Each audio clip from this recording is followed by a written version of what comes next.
In order for me to tell you about this, you're going to need to know a bit about Clint Rockwell first.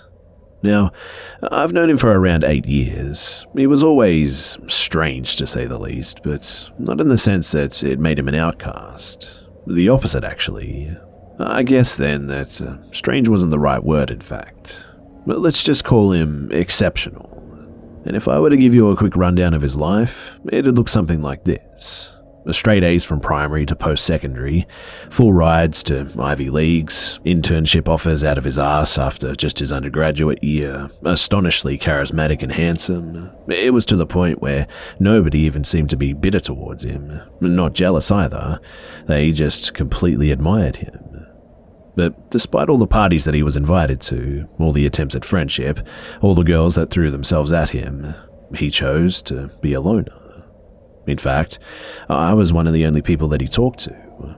I couldn't tell you why he chose me as an acquaintance, but he just did, and let me tell you, I was about as average gets, set for a life of just mundanity.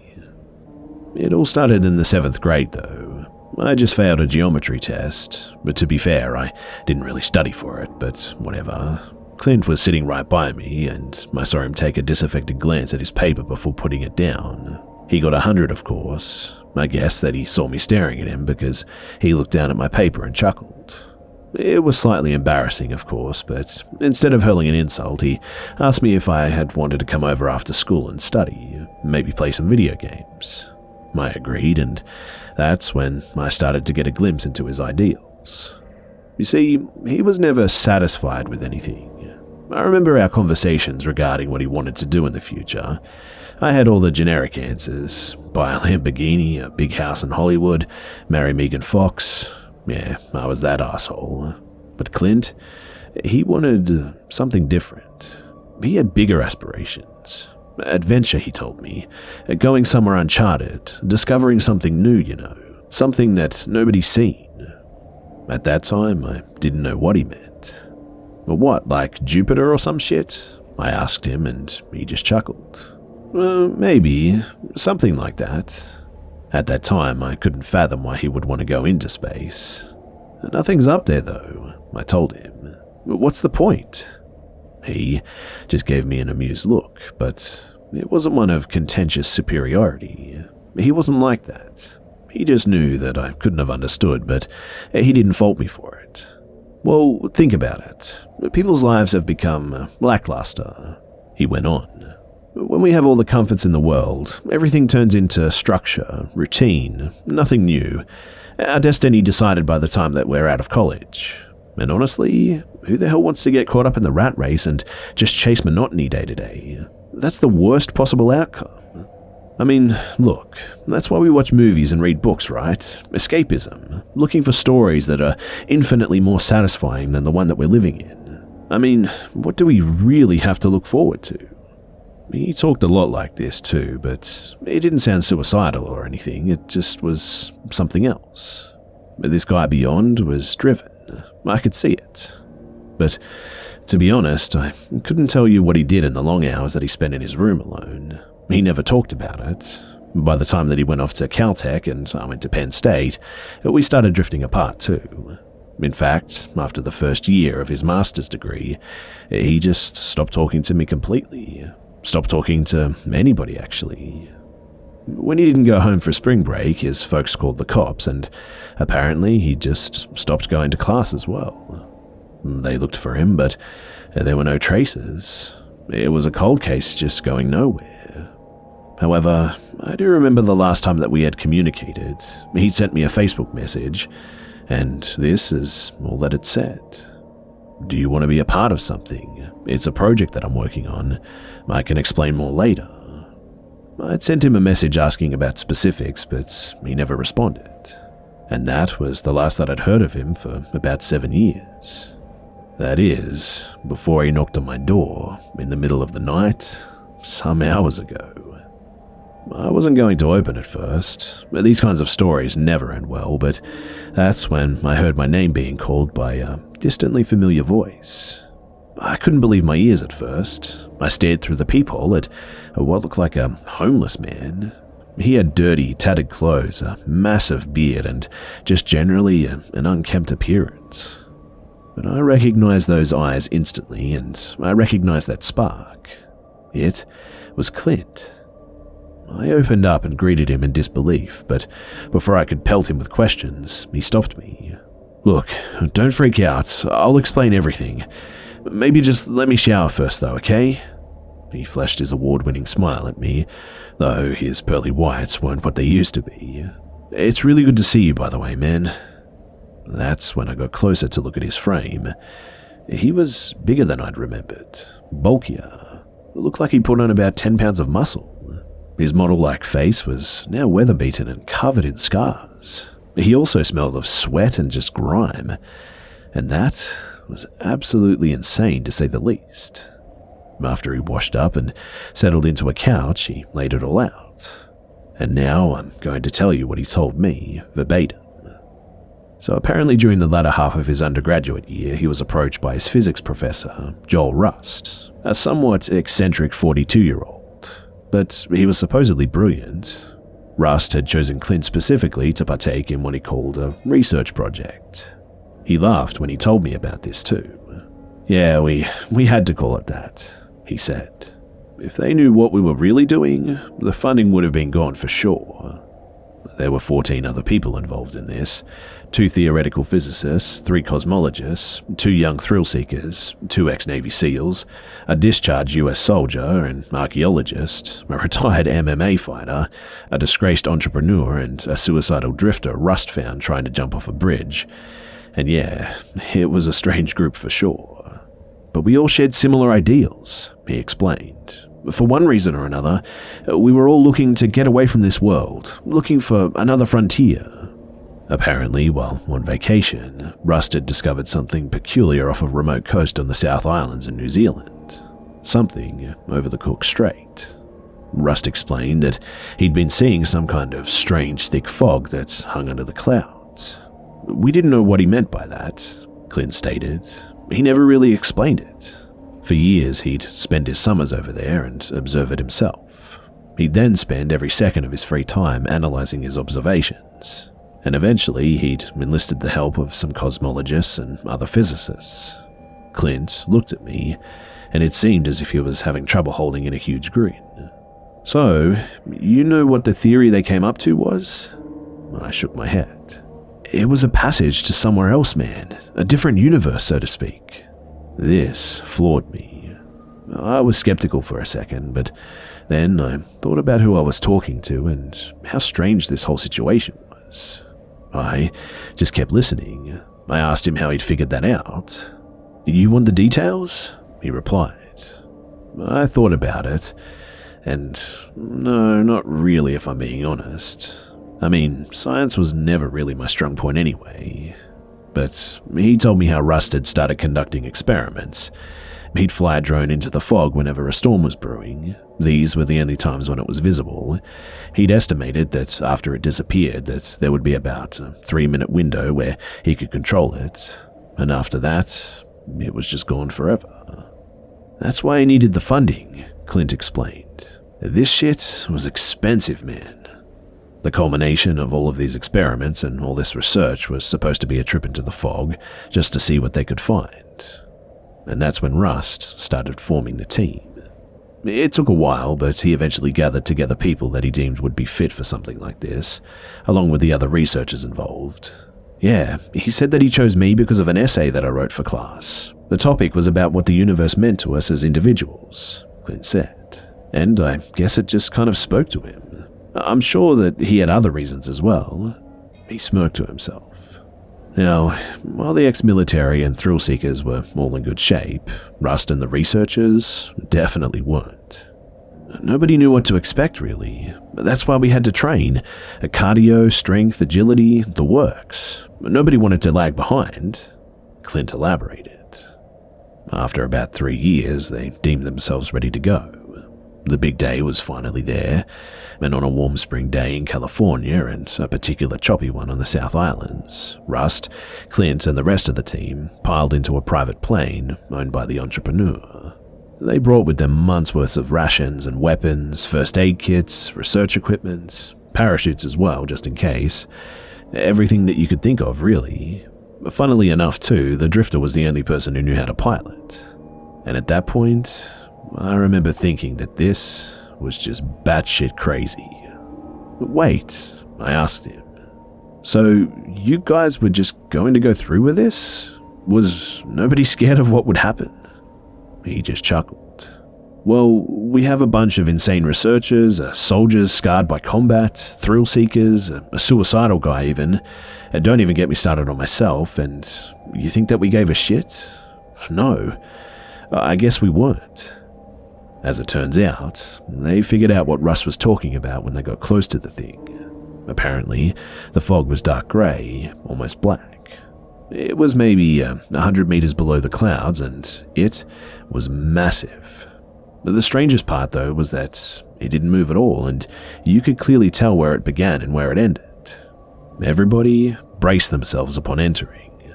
They were suddenly submerged into darkness. Clint said that he could see the silhouette of anticipation on everybody's faces from the faint cabin lights. But after 3 minutes, the plane starts malfunctioning. And here's the fucked up part. Rust never actually told anybody about the drone experiments until afterwards.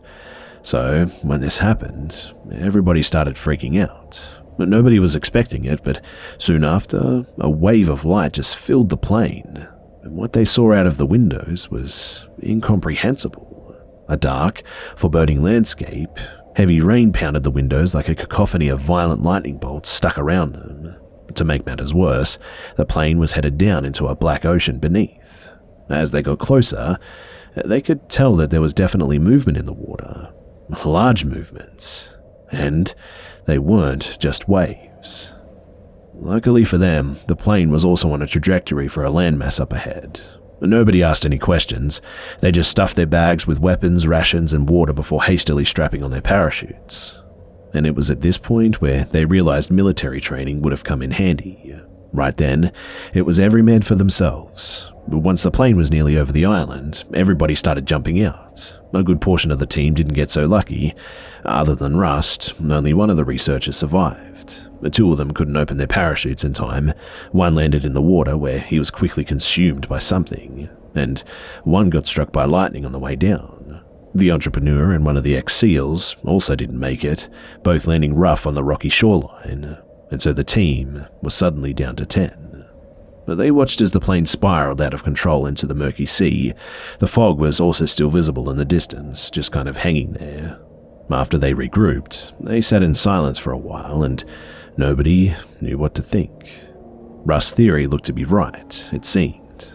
The island itself was pretty similar to tropical ones that you would find here on Earth, except for the trees were as tall as an apartment complex and the fact that the sky was always cloudy. They'd later find out that this place actually had a name too, Dusk Blue. Another peculiar thing too was that the lightning never seemed to strike land, only the ocean, which was good news for them. They started making their way into the jungle in front of them. With nowhere else to go, this was all that they could do. Amongst them, they'd managed to take 6 pistols, 4 machetes, an assault rifle, and a shotgun. No reserve ammunition, though. But they'd also concluded that they'd had about 5 days of food and water for all of them. As they made their way across the land, some creepy, unexplainable shit just started happening. The MMA fighter, they called him Duke, went to go and piss in some bushes at one point. About 30 seconds later, he ran back to the group, freaking out and hyperventilating. Everybody tried to ask him what had happened, and that's when they looked at the clearing that he had come from. But Duke was standing right there with a blank expression plastered on his face. But he was also with them. Then, out of nowhere, his copy began sprinting backwards into the woods at a torrid pace. Another occurrence took place when they came across what looked like a void just floating in the air in front of them. It was literally a door-sized black shape that was just devoid of anything. One of the thrill seekers, Jeff, stuck his hand to it for a few seconds before pulling it back. He could still move it, but it became just completely numb, and it stayed that way. Apparently, one night they woke up to the sound of shells blasting in the air, Lauren, the archaeologist, was shooting at something just a few meters away from where they were sleeping. Clint said that it was hard to describe, but something along the lines of a massive spider-human hybrid. The shotgun didn't affect it, it just kind of crawled away. Man, this sounds like a fucking nightmare. Is that what you wanted? I asked him. I was sincerely curious. I mean, yeah, this is exactly what I needed. His words sounded genuine. I guess it didn't matter that I couldn't understand him. He understood himself, and he went on. 3 days pass, and they're still in the jungle. They didn't know where they were heading, but nobody wanted to admit it. Rust and the cosmologist continuously record their observations while everybody else is getting antsy. They were running out of food, and the other thrill seeker, Clint forgot his name, was starting to go delirious. They'd seen a small creature that vaguely resembled a chicken, and he tried attacking it with a machete. Unfortunately, his throat was instantly slit upon making contact with it. Nobody went near any wildlife after that, and it looked like hunting for food was just now out of the question. Urgency was setting in, though, and at night they'd started hearing horrific, just unrecognizable sounds all around them. One time, they woke up to see a pale humanoid creature with no facial features sitting cross-legged just a few meters away. Suddenly, the skin on its head peeled back to reveal a singular monstrous-sized eye. It only needed to blink one more time before everybody got the hell out of there.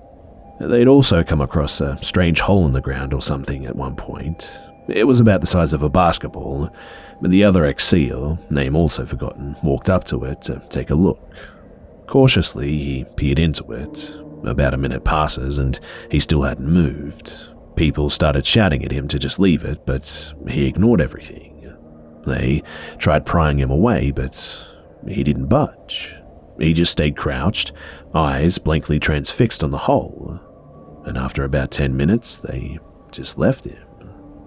Things were reaching a tipping point once the 5th day came. They were starving, sleep-deprived, and really paranoid. With only 4 MREs left for the 8 of them, they needed to conserve energy. However, every time they stopped to rest, they'd hear footsteps behind them. They'd look for the source, but there was nothing visible to be found. The steps would just get louder and louder. Eventually, they'd caught up, and Clint said that they could hear something running quick circles around them before he started to feel lightheaded. The last thing that he remembered before passing out was a barrage of shouts coming from somewhere in front of them, and none of them voices that he'd recognized. He awoke sometime later, lying on a stiff mattress in a small wooden cabin. His head was pounding and his face was covered in dry blood when he touched it. He looked around the room, nearly jumping out of his skin when he saw somebody sharpening some kind of weapon in the corner. But he did look to be human, resembling a Mediterranean man almost. Upon seeing Clint awake, he'd got up and introduced himself as Slade. He also spoke English, albeit it was in a strange accent that Clint said that he'd never heard before.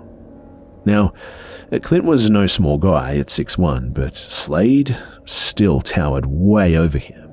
He explained that he was essentially a guard protecting a walled civilization called Pharaoh Locus, where Clint currently was. He described how he and the rest of the team had come into contact with what the locals referred to as stalkers. They'd eventually managed to fend them off, bringing Clint and the rest to safety.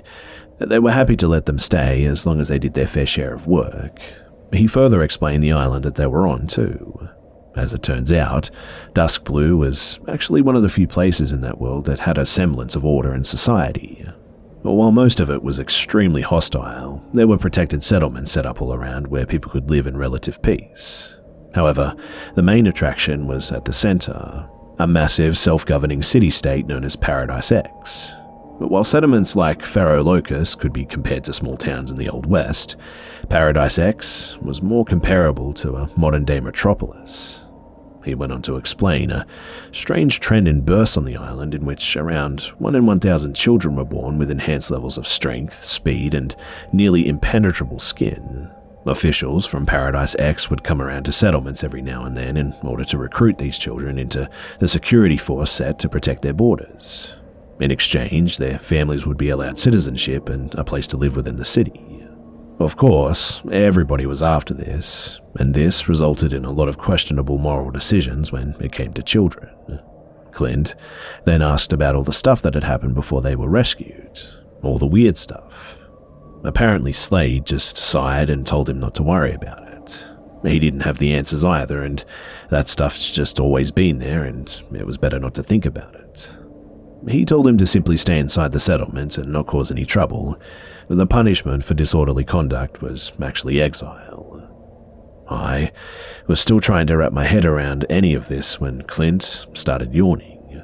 He told me that he was tired and that we could talk in the morning. I tried to get him to stay up and tell me more, but his eyes were already half closed. I've gone through some just messed up shit, man. Just, let me rest for a bit. Don't worry, I got more to tell you. I mean, I spent 7 years over there for fuck's sake, he said, drowsily. Yeah, that's fine. You can take the guest room if you'd like, I told him. After feeding him some leftover spaghetti, I led him up there. But I had to ask him one more thing before he passed out, though. But what about your folks, though, man? How the hell are you going to explain this to them? He paused for a second before speaking. To be honest, I couldn't if I tried.